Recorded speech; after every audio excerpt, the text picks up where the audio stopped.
I've been having a series of really vivid dreams, all of which have felt like attacks, honestly. Um, on the idea of like a program, right? I will absolutely stop talking to you if your friends cannot respect me. And I say this to state that, like, if your friends know that I'm in a relationship with you and are trying to get with me, I'm gonna stop talking to you. I don't want to be around that. I don't want that at all, right? You're not responsible for them, like you're not their dad or anything. But if you're only as good as the company you keep, and that's the company you keep, I'm good. Like, your friends will really fuck it up for you.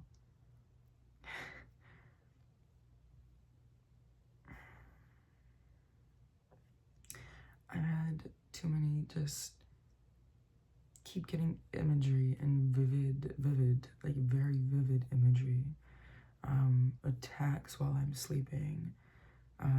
Reminders of like people like Tupac and how he, and how he would, especially this one particular person, invite someone over, and then, while there's the intent that they're there with him, he's like, oh, hey friends, look what I've got.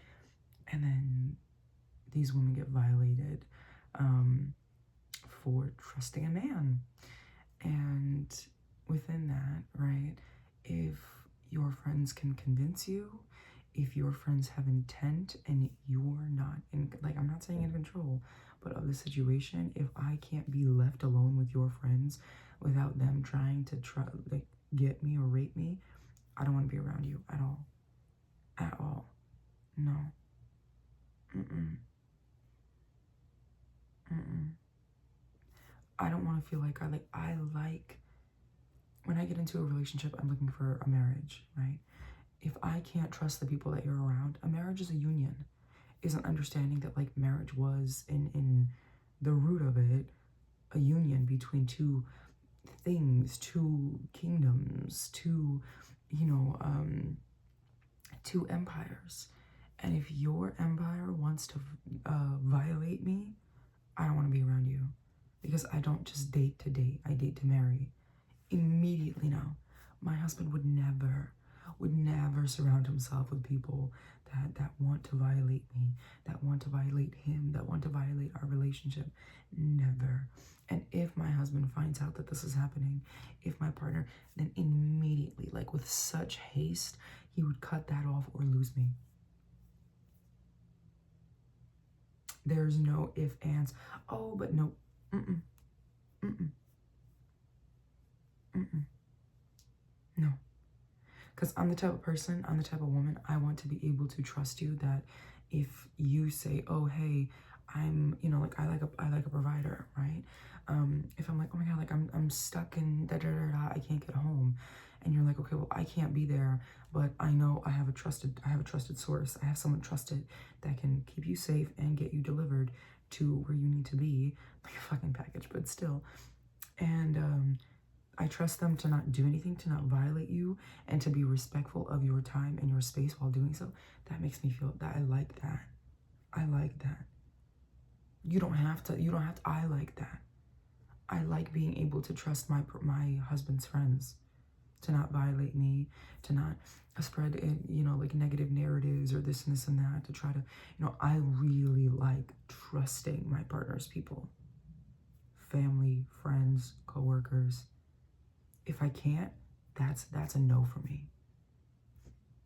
And I'm allowed to have that. Like I'm allowed with that. It doesn't mean that we're all buddies. We don't all have to be best friends. But it does mean that they're not going to try to violate me, you, or our relationship at any point. Physically, mentally, financially. They're not going to violate our kids. It's just there's literally, I don't have any capacity for that. Zero. As soon as don't even like, oh, hey baby, no. Anya, how are you doing? Oh, what's up? Because as we progress, when I say empire, I mean that my empire will include other people in it. You will be my commanders and officers in chief and all these different, like, you will be part of my empire. And if I can't trust you to be part of my empire, it's not at all, not negotiable. And if I'm dating someone to marry them, I also have to trust your commanders, your, you know, like all of your people.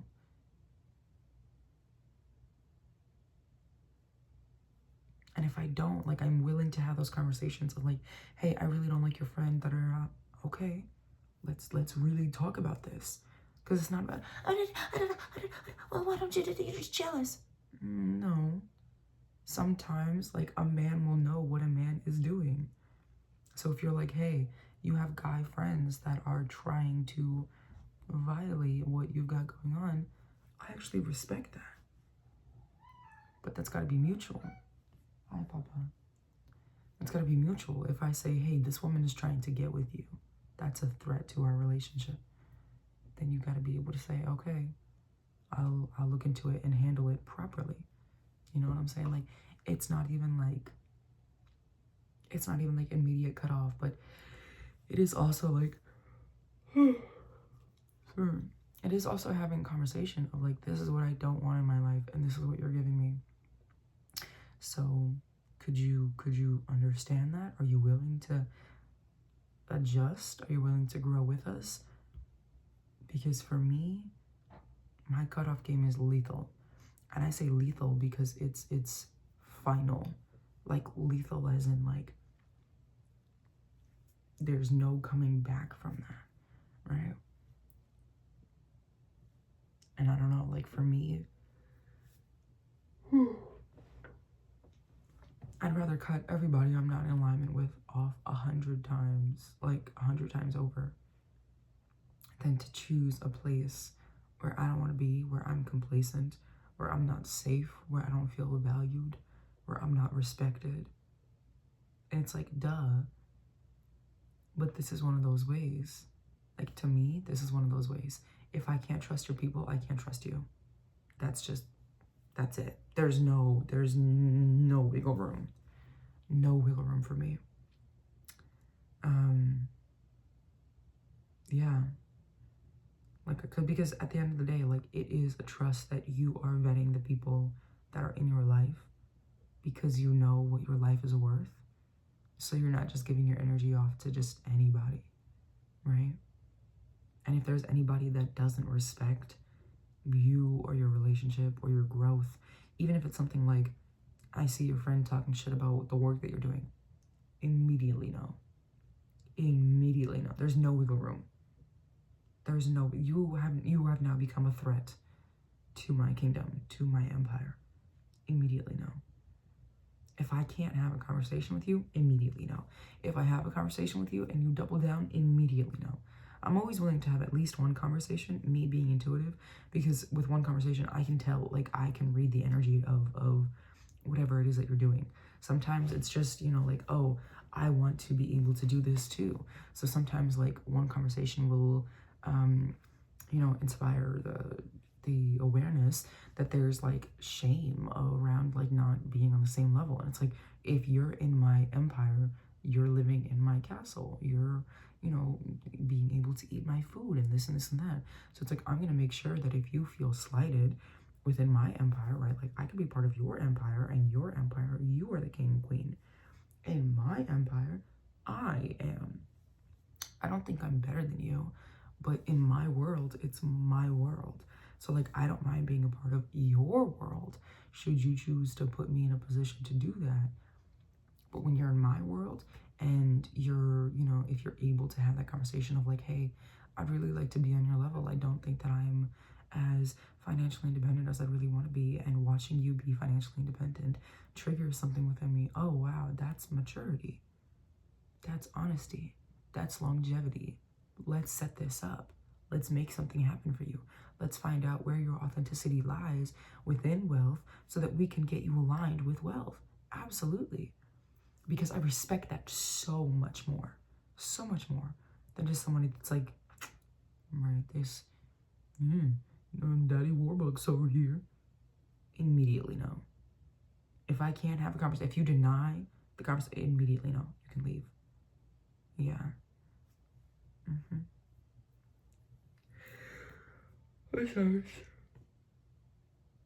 5 o'clock in the morning. Anyhow, thanks for coming to my TED Talk.